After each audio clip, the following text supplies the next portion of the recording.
क्या यह बात सही है कि चीन और डब्ल्यूएचओ अगर चाहते तो 95% तक महामारी को फैलने से रोका जा सकता था? ऐसा काम डब्ल्यूएचओ ने पहले भी किया है, इसी चीन के ऊपर किया है, मगर उस समय के हालात क्या थे और आज के हालात क्या हैं यह जानना जरूरी है। तो यह बात है 2002 की। सार्स कोरोना वायरस यानी कि कोविड का पहला भाई जब दुनिया में आया था वो भी चीन से आया था, मगर उस समय डब्ल्यूएचओ के अंदर कौन था? डॉक्टर ग्रो हार्लेम, जो कि नॉर्वे की थी और बेहद सख्त मिजाज थी। वो खुद डॉक्टर यानी कि फिजिशियन थी, पीएचडी वाली डॉक्टर नहीं थी। मगर आज डब्ल्यूएचओ का चीफ कौन है जिसको माना जाता है कि वो चाइना का रबर स्टैंप है? तो 2020 के अंदर डॉक्टर टेड्रोस एडहेनम गेब्रेयेसस पहले ऐसे डॉक्टर हैं जो कि नॉन फिजिशियन को डब्ल्यूएचओ का प्रमुख बना रखा है। अब अंतर क्या पड़ता है 2002 जहां पर नॉर्वे की प्रमुख थी और 2020 जहां पर इथियोपिया का प्रमुख है। अब जान लेते हैं 2002 में जब नॉर्वे की बहुत ही सख्त महिला वहां की जो प्रमुख थी, उन्होंने क्या किया? जैसे ही सार्स कोरोना वायरस फैला, उन्होंने तुरंत अंतरराष्ट्रीय उड़ानों के ऊपर प्रतिबंध लगाया, चाइना से कड़े सवाल पूछे और अपने दम पर फैसला लिया, इस वायरस को फैलने नहीं दिया, जो कि अभी वाले का पहला वाला वर्जन था। यानी 2002 के अंदर आया था सार्स कोरोना वायरस और 2020 के अंदर भी दोबारा से कोरोना वायरस की एंट्री हो जाती है एक ही जगह से। ये वाला वायरस और ये वाला वायरस दोनों के दोनों फैले हैं चाइना से। 2002 के अंदर भी चाइना ने बोला था कोई बड़ी बात नहीं है, फ्लाइट्स मत रोको, मगर डब्ल्यूएचओ ने फ्लाइट्स रोकी थी, उनकी तारीफ हुई थी और चाइना को बैकफुट पर आना पड़ा था और इसी के बाद चाइना ने पूरी की पूरी गेम ही चेंज कर दिया। तो 2002 के अंदर जो बेहतरीन काम किया था नॉर्वे की लेडी ने, इनके कार्यकाल को खत्म होने के बाद में 2003 के अंदर कोरिया के बने। ये जो कोरियन मूल के डॉक्टर जी लॉन वुक जो डायरेक्टर जनरल थे, इनकी आकस्मिक मृत्यु हो जाती है। ये पहले वाले से भी ज्यादा तेज तर्रार और उसूलों के पक्के माने जाते थे। तो 2006 में बारी आई स्वीडिश मूल के डायरेक्टर जनरल की, मगर वो सिर्फ बची हुई गेंदें डाल रहे थे, इसलिए वो कुछ खास समय तक काम नहीं कर पाए। और अब एंट्री हो जाती है किन की? 2006 के अंदर ही हांगकांग के पास में डब्ल्यूएचओ की चाबी आ जाती है।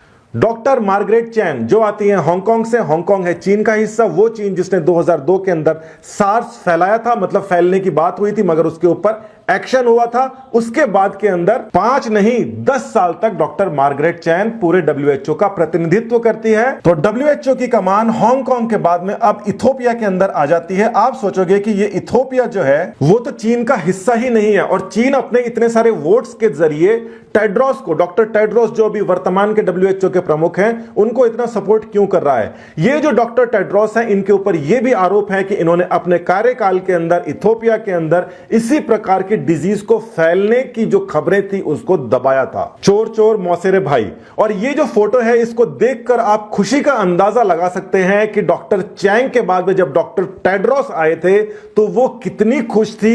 इस बात की सुर्खियां बनी थी कि देखिए एक डब्ल्यूएचओ का चीफ के बाद में जब दूसरा आता है तो पहले वाला पहली बार इतना खुश होते देखा गया है। नॉर्मली तो होते ही हैं, हाथ हाथ मिला लेते हैं, गले मिलके इतना ज्यादा खुश होते देखा गया है। तो जो डब्ल्यूएचओ होता है उसके अंदर सभी के सभी जो कंट्रीज होती हैं वो उसका हिस्सा होती हैं और वोटिंग करके वो अपना डायरेक्टर जनरल चुनती हैं। इसी वोटिंग के अंदर ताइवान वोट नहीं कर पाता क्योंकि चीन ने ताइवान को कंट्री मानने से इनकार कर दिया, उसको यूएन से निकलवाया, उसको डब्ल्यूएचओ से निकलवाया और उसने कहा कि ये केवल और केवल हमारा हिस्सा है, अलग कोई देश नहीं है। जबकि ताइवान के अंदर अपने खुद के इलेक्शन होते हैं, वो सारा का सारा काम अपना खुद करता है, उसकी अर्थव्यवस्था खुद की अलग है। यानी कि ये जो वोट्स हैं इसके अंदर ताइवान नहीं है और ताइवान को बाहर किसने निकलवाया है? चीन ने।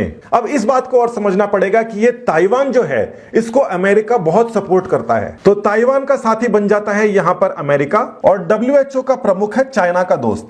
अमेरिका के अंदर कुछ ऐसे साइंटिस्ट पकड़े गए जिनको चाइना छुप छुप के पैसा दे रहा था, भारी भरकम पैसा दे रहा था इंटेलेक्चुअल प्रॉपर्टीज को लाने के लिए। साथ ही के अंदर चीन की एक महिला आर्मी ऑफिसर जो झूठ बोलकर अमेरिका के अंदर पढ़ाई करने के लिए गई और वहां पर वो खुफिया दस्तावेजों को निकाल रही थी जिसके पीछे एफबीआई पड़ी है। इस बारे में मैं आपको बता चुका हूं। तो ये जो चाइना है ये अमेरिका के खिलाफ बहुत ज्यादा साजिशें रच रहा है। ये वहां के लोगों को भ्रष्ट कर रहा है पैसा देके, साथ ही वहां की जो जानकारियां हैं इन जानकारियों को वो अमेरिका से खुफिया तौर पर लेके आ रहा है। मतलब ये चीजें पकड़ी गई हैं। वहीं पर अमेरिका दूसरी ओर ताइवान को पैसा देता है जिसे जिसे चाइना अपना हिस्सा समझता है और चाइना यह कहता है कि अमेरिका दखल अंदाजी ना करे, नहीं तो युद्ध के लिए तैयार रहे।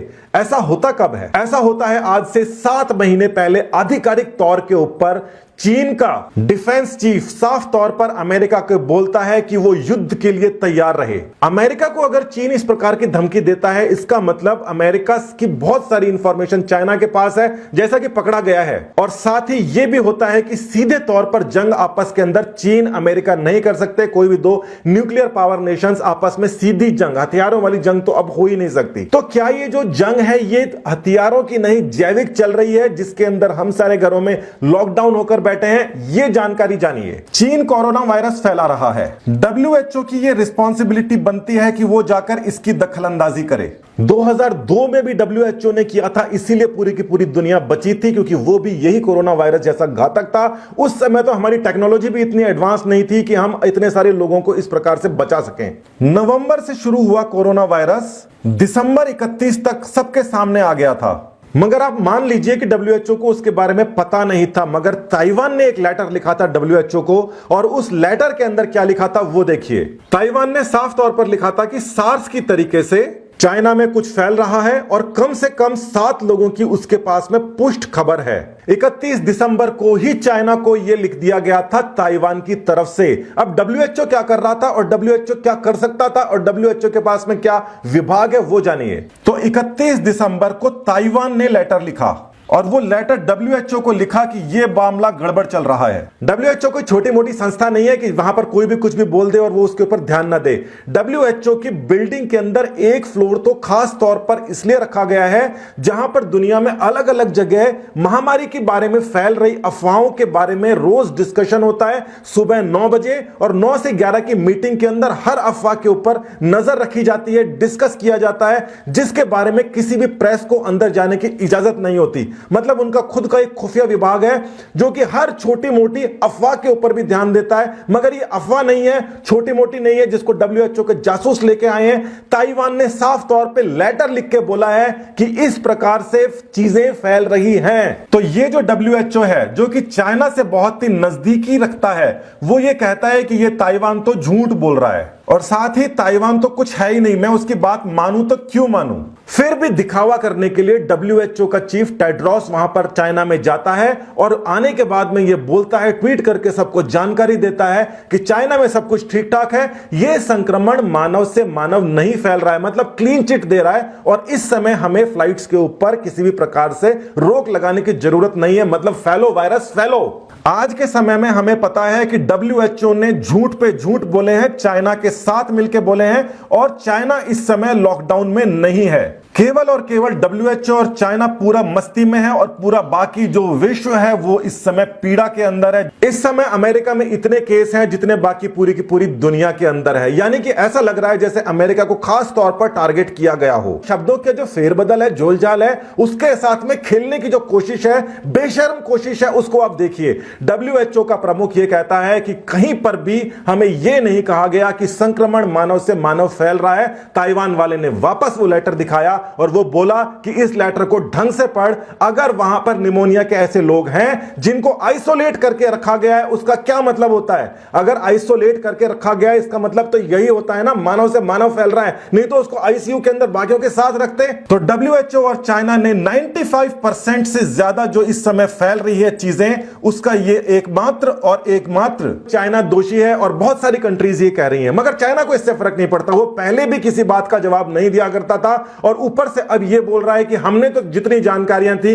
डब्ल्यूएचओ को दे दी। डब्ल्यूएचओ की एक समय ऐसी इज्जत हुआ करती थी, हम किताबों में पढ़ते थे डब्ल्यूएचओ सबसे बड़ी शीर्ष संस्था है, मगर आज उसकी क्या इज्जत हो गई है। भारत के प्रधानमंत्री ने कह दिया है कि डब्ल्यूएचओ के मानक हमें पता है, मगर हम उन मानकों से बहुत ऊपर के मानक अडॉप्ट करके अपने यहां पर कोरोना वायरस के ऊपर कंट्रोल कर रहे हैं। आज के समय में डब्ल्यूएचओ का स्टैंडर्ड इतना नीचे हो गया है कि हमारा स्टैंडर्ड डब्ल्यूएचओ से बहुत ऊपर है। 2002 का सेकंड पार्ट 2020 के अंदर खेला गया और इस प्रकार खेला गया कि दोष पूरा का पूरा डब्ल्यूएचओ के ऊपर आ जाए, जिसके अंदर चीन साफ तौर पर बच के निकल जाए। ये दोनों के दोनों वायरस, यानी कि सार्स कोरोना वायरस पहले वाला और अब वाला, ये दोनों के दोनों चाइना से ही निकले हुए थे। 2002 में बुरी तरह मात खाने के बाद में 2003 का जो डायरेक्टर जनरल होता है, आकस्मिक मौत हो जाती है और उसके बाद में हांगकांग के जरिए चीन का ही एकाधिकार डब्ल्यूएचओ के ऊपर रहता है। चीजें बहुत ही विकट है, मगर सभी के सभी देश इकट्ठे होके उनको यह साफ तौर पर पता है कि चाइना ने बहुत सारी जानकारियां जानबूझ के छुपाई थी डब्ल्यूएचओ को साइडलाइन करने के बाद में। डब्ल्यूएचओ भी वो जहां पर अमेरिका आधा से ज्यादा जो पैसा है वो अमेरिका देता है। डब्ल्यूएचओ ने किया क्या है इसके अंदर? खाई अमेरिका की है, गाई चाइना की है। इतनी सारी जानकारियां आने के बाद में अब किसी को कोई शक नहीं है कि चाइना दोषी है, क्योंकि इतनी बड़ी बड़ी कंट्रीज उसको अपना हर्जाना पूरा करने वाला चेक थमा रही है। पूरा का पूरा विश्व उसके खिलाफ हो रहा है। चाइना ने शायद ये सोचा नहीं था, मगर फिर भी चाइना चुपचाप है, मस्त है। वो किसी बात का ना पहले जवाब दिया करता था, ना ही वो अब जवाब दे रहा है। फिलहाल के लिए सरकार से जो भी निर्देश आ रहे हैं उसका पालन करिए, क्योंकि सरकार को ये सारी की सारी चीजें पता है, मगर वो किसी की तरफदारी नहीं कर रहे, वो अपना अलग से निर्णय ले रहे हैं। इस प्रकार की कार्यशैली इंडिया की हमेशा से रही है। आप जुड़े रहिए मेरे साथ और हर देशवासी के साथ। धन्यवाद। जय हिंद।